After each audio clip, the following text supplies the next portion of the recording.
कि दुनिया में एक ऐसी भी जगह है जहाँ पर हर साल एक ही जगह पर मछलियों की बारिश होती है। और क्या आपने कभी ऐसे पिरामिड को देखा है जो आप अभी वीडियो में देख रहे हैं? इन पिरामिड के ऊपर इतने बड़े पत्थर को किसने रखा और ये इतने बड़े पत्थर इतनी ऊंचाई पर पहुँचे कैसे? तो गाइस, आज के इस वीडियो में मैं आपके लिए दुनिया के 10 ऐसे फिनोमिना के बारे में बताऊंगा जिनके बारे में आपने अब से पहले कभी नहीं सुना होगा। और इन्हीं 10 फिनोमिना में से एक फिनोमिना ऐसा भी है जिसमें एक जगह पर सहतूत के पेड़ में से हमेशा झरने की तरह पानी बहता ही रहता है। तो गाइस, वीडियो को एंड तक जरूर देखना क्योंकि आज की इस वीडियो में आप सभी को बहुत ज्यादा मजे आने वाले हैं। तो चलिए स्टार्ट करते हैं हम अपनी आज की इस वीडियो को। Top 10 natural phenomena in the world. Video में आगे बढ़ने से पहले अगर आपको ऐसी ही इंटरेस्टिंग और नॉलेजेबल वीडियोस देखना पसंद है तो आप अभी चैनल को सब्सक्राइब कर लो। Number 10, lake Natron. East Africa के तंजानिया में एक झील मौजूद है जिसके ऊपर से गुजरने वाले पक्षियों को ये पत्थर का बना देती है। जी हाँ गाइस, आपने आज से पहले ऐसा कभी नहीं सुना होगा, लेकिन लेक नेट्रोन में ऐसा सच में होता है। इस झील में आपको बहुत सारे पक्षियों के स्टैचू देखने को मिल जाएंगे। जो पक्षी इस झील के ऊपर से गुजरे होंगे और वो पत्थर बन गए। कोई भी इस झील के बारे में आज तक ये पता नहीं लगा पाया कि इस झील के ऊपर से गुजरने वाले बर्ड्स झील में गिर के पत्थर का क्यों बन जाते हैं। लेकिन कुछ रिसर्चर्स का मानना है कि लेक की रिफ्लेक्टिव नेचर ने उन्हें अपनी तरफ खींचा होगा और इन बर्ड्स के पानी में गिरने के बाद पानी में सोडा और नमक की मात्रा ज्यादा होने की वजह से इन पक्षियों की डेड बॉडीज पत्थर में बदल गई होंगी। तो गाइस, क्या आपने अब से पहले कभी ऐसे फिनोमिना के बारे में सुना था? इसके लिए वीडियो पर एक लाइक तो बनता है। नंबर 9 पर है हेल स्टॉर्म। बारिश के समय में कभी कभी ओले गिरते हुए तो आप सभी ने देखे ही होंगे और उस टाइम पर आपने काफी एंजॉय भी किया होगा। लेकिन 8 फरवरी 2018 ओले भी पड़ रहे थे।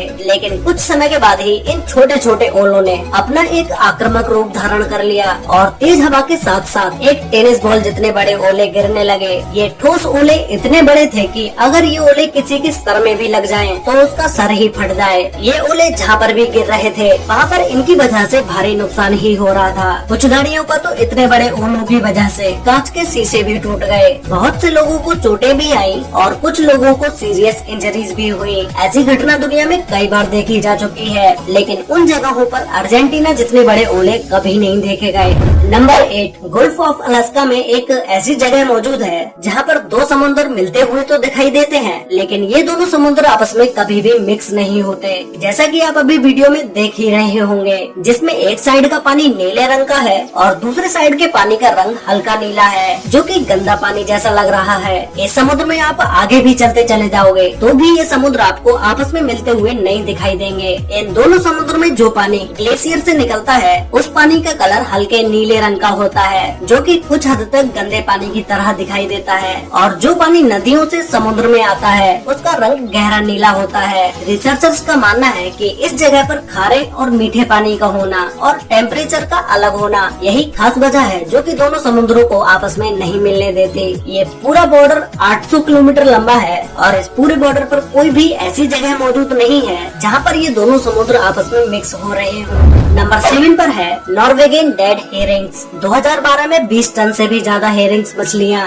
नॉर्थ नॉर्वे के किनारे पर मरी हुई मिली और ये सारी मछलियाँ वहाँ से रातों रात गायब भी हो गयी। ये इतना बड़ा हादसा क्यों और कैसे हुआ, इसके बारे में आज तक कोई भी खुलासा नहीं हुआ है। बहुत सारे साइंटिस्टों ने इस घटना को अपने एक्सपीरियंस के बेस पर बताया, लेकिन कोई भी इस घटना को सही से एक्सप्लेन नहीं कर पाया कि 20 टन से भी ज्यादा मछलियाँ किनारे पर आकर कैसे मर गयी और वो सारी के सारी मछलियाँ वहाँ से रातों रात गायब कैसे हो गयी। 2009 में एक 2012 नाम की मूवी रिलीज हुई थी जिसे आप में से बहुत सारे लोगों ने देखा भी होगा। जिस मूवी में दिखाया गया था कि 2012 में पूरी दुनिया खत्म हो जाएगी और ये इतनी सारी मछलियों की डेथ भी जनवरी 2012 में ही हुई थी। तो बहुत सारे लोग इस बात को मानने लगे थे कि 2012 में दुनिया खत्म होने वाली है। कुछ एक्सपर्ट्स ने बताया कि ये मछलियाँ तेज तूफान की वजह से किनारे पर आ गई होंगी। तो कुछ का मानना है कि किसी बड़ी शिकारी मछली ने इन सभी मछलियों का पीछा किया होगा, जिसकी वजह से ये मछलियाँ किनारे पर आकर मर गई होंगी। तो कुछ का कहना है कि ऐसा किसी बीमारी की वजह से हुआ होगा,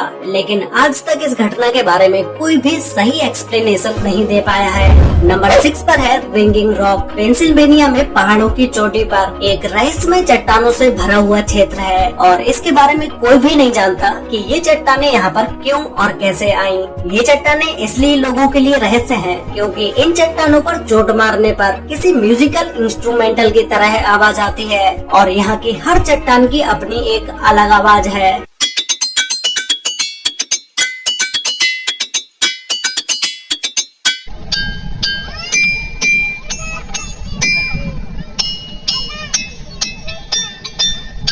लोग यहाँ आकर इन्हें खूब एंजॉय करते हैं और सिर्फ यही नहीं, दुनिया भर में ऐसी चट्टानें पाई जाती हैं और अपने इंडिया में भी आपको ऐसी चट्टानें देखने को मिल जाएंगी, जिसका यूज पिलर के तौर पर कई सारे मंदिरों में किया गया है। लेकिन इन चट्टानों से ऐसी आवाज आती कैसे है, इस पर साइंटिस्टों का अलग अलग मानना है। कुछ का मानना है कि ये चट्टानें डाइवेज से बनी हुई हैं, जो कि अर्थ के कोस्ट में पाया जाता है और इनके अपने खास स्ट्रक्चर की वजह से इनकी आवाज निकलती है। दूसरी थ्योरी के अनुसार एक चट्टान पर चोट मारने से एक लो फ्रीक्वेंसी का साउंड निकलता है, जो कि हम नहीं सुन सकते, लेकिन बार बार कई चट्टानों पर चोट मारने से सारी फ्रीक्वेंसीज आपस में इंटरेक्ट होती हैं और वो साउंड बढ़ जाता है, इसीलिए हमें ऐसी आवाज सुनाई देती है। लेकिन इस पर श्योर कोई भी नहीं है, इसीलिए ये आज तक एक रहस्य बना हुआ है। नंबर 5 पर है सनाई टाइम्पेस्का रिवर। ये एक ऐसी रिवर है जिसे उबलती हुई रिवर के नाम से भी जाना जाता है, क्योंकि ये रिवर दुनिया की इकलौती बॉइलिंग रिवर है।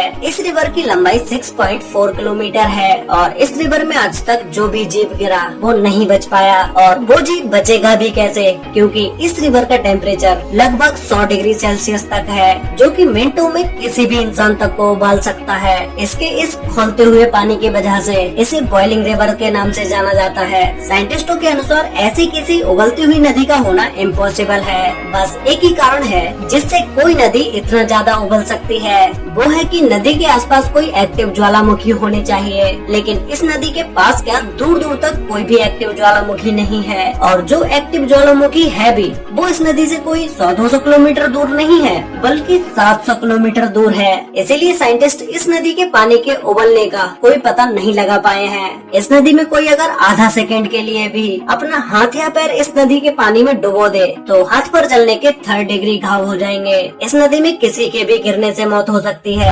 नंबर 4 पर है मूविल केव। 1986 में एक कंस्ट्रक्शन के दौरान खुदाई में कुछ वर्कर्स को दुनिया की सबसे अजीबोगरीब एक गुफा मिली, जो पूरी तरह से बंद थी। ये गुफा रोमानिया में मौजूद है। इस गुफा से रिलेटेड एक बहुत ही इंटरेस्टिंग बात है, जो है कि ये गुफा पिछले 55 लाख सालों से ऐसे ही बंद थी। सदियों से इस गुफा में हवा और सनलाइट भी नहीं पहुंची थी। वर्कर्स को खुदाई के दौरान जब ये केव मिली तो उन्होंने देखा कि इस केव के अंदर एक लेक भी है, जो कि पानी की बजाय सल्फ्यूरिक एसिड से भरी हुई है, और इसी गुफा में बहुत सारे जहरीले गैसें भी मौजूद थी। लेकिन इस गुफा में इतनी जहरीली गैसें होने के बाद भी इसमें कुछ छोटे बैक्टीरिया और जलीय जीव भी मौजूद थे, जो कि जहरीली गैस के साथ 55 लाख सालों से यहाँ पर जी रहे थे। इस गुफा में मौजूद जीव को पहले कभी धरती पर नहीं देखा गया था। इन अजीबोगरीब जानवरों ने लोगों को सोचने पर मजबूर कर दिया कि इन जीवों ने इतनी जहरीली जगह पर इतने लाखों सालों तक सरवाइव कैसे किया। नंबर 3 पर है ट्री वाटरफॉल। मोंटेनीग्रो के गांव दिनोसा में एक सैतूत के पेड़ से झरने की तरह पानी निकलता है, जिसे देखने के बाद बहुत से लोग हैरान हो जाते हैं कि ये क्या और कैसे हो रहा है। आप में से भी बहुत सारे लोग इसके बारे में सोच रहे होंगे कि आखिर इस पेड़ में से झरने की तरह पानी क्यों निकल रहा है। जब भी इस गांव में भारी बारिश होती है तो ये सैतूत का पेड़ एक झरने में बदल जाता है। लेकिन ये कोई चमत्कार नहीं, बल्कि एक नेचुरल फिनोमिना है। होता ये है कि जब बारिश होती है तो जमीन में मौजूद पानी का लेवल थोड़ा बढ़ जाता है और ज्यादा दबाव बनाता है, जो पेड़ के तने से होते हुए खोखली जगह से बाहर निकलता है। लेकिन ये कोई अकेला नहीं है, कई सारे बड़े बड़े जंगलों में भी पेड़ पर ये पानी झरने की तरह देखने को मिलता है। वैसे गाइस, ये फिनोमेना देखकर आपको कैसा लगा ये मुझे नीचे कमेंट करके जरूर बताना। नंबर 2 पर है अर्थ पिरामिड। गाइस, इन्हें देखने के बाद आपको लगेगा कि इन चट्टानों के ऊपर इतने बड़े बड़े पत्थरों को किसने रखा होगा और इतनी ऊंचाई पर इन पत्थरों को पहुंचाया कैसे गया, क्योंकि नीचे की जगह तो पूरी तरह खाली ही है। तो या तो इन बड़े बड़े पत्थरों को इन चोटियों पर रखा गया होगा, या फिर कुदरती तरीके से ये पत्थर इन चोटियों पर रखे होंगे। लेकिन ऐसा हुआ कैसे? इटली के साउटेल रोल में मौजूद ये अजीबोगरीब चट्टानें अर्थ पिरामिड के नाम से जानी जाती हैं। इन चट्टानों के ऐसे बनने का मेन रीजन तेज बारिश और सूखा है। पहाड़ी इलाकों में तेज बारिश जब जमीन को काटती है तो उस समय ये ऐसी चट्टानें बनती हैं। ये चट्टानें ऐसी जगह पर होती हैं जहाँ तेज हवा भी इन्हें ज्यादा नुकसान नहीं पहुँचा सकती। इन पहाड़ों को पिरामिड जैसी शेप देने में इन बड़े बड़े पत्थरों का खास रोल होता है, क्योंकि ये मिट्टी के पहाड़ होते हैं और इनके ऊपर बड़ा सा वजनी पत्थर होने की वजह से जब तेज बारिश में यहाँ की मिट्टी कटती है तो उतनी जगह की मिट्टी कटती है जिस जगह पर बड़ा और भारी पत्थर नहीं रखा होता है, और वो मिट्टी कटते कटते इतना ज्यादा हो जाती है कि वो पत्थर ऊपर उस चट्टान पर ही रखा रह जाता है, जिससे इन फिनोमिनाज की रचना होती है। तो गाइस फाइनली अब बात करते हैं नंबर 1 फिनोमिना के बारे में, जिसमें नंबर 1 पर है फिश रेन। आप में से बहुत सारे लोगों ने मछलियों की बारिश के बारे में तो जरूर सुना ही होगा और इससे रिलेटेड वीडियोस भी आपने सोशल मीडिया पर या फिर तो आपने यूट्यूब पर जरूर देखी ही होगी। ये कोई नई बात नहीं, लेकिन दुनिया में एक जगह ऐसी भी है जहाँ पर कोई एक बार नहीं बल्कि हर साल मछलियों की बारिश होती है, और वो भी एक ही जगह पर। पिछले 100 सालों से भी ज्यादा समय से यहाँ पर हर साल मछलियों की बारिश होती है। ये जगह मैक्सिको के पास स्थित है। यहाँ के स्थानीय लोगों के मुताबिक 18वीं सदी के लोग यहाँ पर भूखे मर रहे थे। फिर एक पादरी ने यहाँ पर 3 दिन तक मन्नत मांगी तो उसकी दुआ की वजह से यहाँ मछलियों की बारिश होती है, ऐसा वहाँ के स्थानीय लोगों का मानना है। कुछ साइंटिस्ट के मुताबिक यहाँ ऐसा वाटर स्पोर्ट की वजह से होता है, क्योंकि ये वाटर स्पोर्ट समुद्र पर बनते हैं। समुद्र के पानी में मछलियाँ होती हैं और ये वाटर स्पोर्ट समुद्र से उड़ता हुआ ऊपर बादल में चला जाता है और ये बारिश की तरह उस जगह पर बरसते होंगे। लेकिन यहाँ सबसे बड़ा सवाल ये खड़ा होता है कि समुद्र से 200 किलोमीटर की दूरी पर मौजूद इस शहर में एक ही जगह पर बारिश क्यों होती है, और ऐसा होता भी है तो मछलियों के साथ दूसरे समुद्री जीव इस जगह पर क्यों नहीं गिरते, जैसे मेंढक, केकड़ा और भी समुद्री जीव होते हैं जो कि समुद्र में पाए जाते हैं। इसीलिए ये जगह आज भी एक अनसुलझा रहस्य है। वैसे गाइस, आपको इन सभी फिनोमिनाज में से सबसे बेस्ट फिनोमिना कौन सा लगा, और क्या आपने आसमान से मछलियों की बारिश होते हुए देखा है या कभी इसके बारे में सुना है, ये मुझे नीचे कमेंट करके जरूर बताना। और क्या आपको इन नेचुरल फिनोमिनाज की वीडियो का पार्ट 2 चाहिए, ये भी मुझे नीचे कमेंट करके बताना। तो गाइस, आज के लिए वीडियो में बस इतना ही। वीडियो अच्छी लगी हो तो वीडियो को लाइक कर देना, शेयर कर लेना अपने फ्रेंड्स और फैमिली के साथ, जिससे कि उन्हें भी दुनिया के इन टॉप 10 फिनोमिनाज के बारे में पता चल सके।